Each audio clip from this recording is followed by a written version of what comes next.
This training video will show you the necessary steps to panoramic positioning with the ProMax S3, utilizing the AutoFocus function to provide fast, accurate, and consistent images. Prior to starting, ensure that AutoFocus is activated. Separate licensing and software may be required at an additional charge. Ask the patient to remove all metal objects from their neck to their eyebrows. Now show your patient the bite stick which they will use in the machine. Have them put their teeth into the grooves and then verify that both their upper and lower centrals are in the groove of the bite stick. You can then take the bite stick from the patient and hold it until you are ready to place it in the ProMax chin rest. Before positioning your patient, make sure you get your imaging software ready. Then choose the appropriate settings on your ProMax. Then position your patient.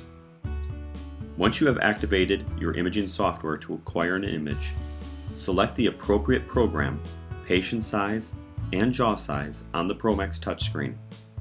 Also verify that AutoFocus is activated.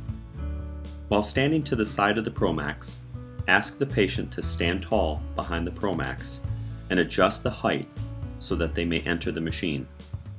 To adjust the height, the up and down functions can be found on the patient's support arm. Now help the patient find the support arms that they need to hold on to during the exposure. Then ask the patient to step forward into the ProMax, remaining tall so that their chin is directly over the chin rest. Raise the ProMax so that the chin rest touches the patient's skin. Now ask your patient to slide their head back while you place the bite stick into the chin rest. Once in place, you can ask the patient to place their teeth into the grooves. Have them smile big so you can verify that both their upper and lower anteriors are in the bite stick groove. Now move to the front of the ProMax and close the temple supports by pressing the temple support button located on the patient's support arm. You will need to move your patient's head so that the mid-sagittal light is positioned between the patient's eyes, centered on the nasion. Now ask the patient to smile big so that you can verify that their occlusal plane is down 5 to 10 degrees. These images show you what that should look like. Notice that you see the occlusal surface of the molars and that the occlusal surface of the lower molars is often higher than the lower anteriors. If necessary, adjust your patient's occlusal plane by adjusting the height of the ProMax.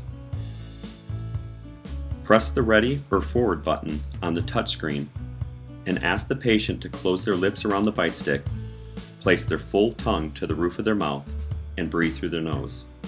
For children, you may instruct them to suck on the bite stick like a straw. This accomplishes the same thing.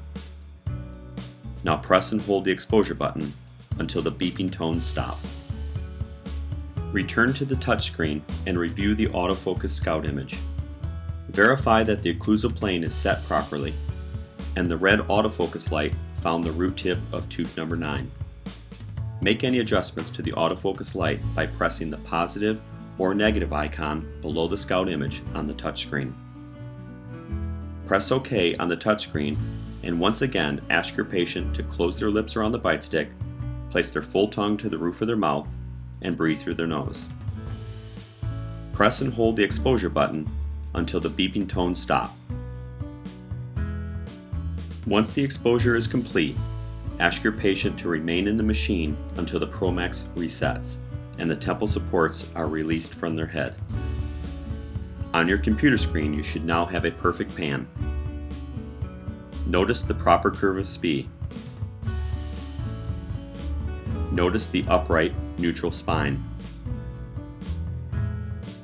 Notice the sharp, in-focused anteriors. For troubleshooting common panoramic errors, visit the Training tab at brentgarvin.com.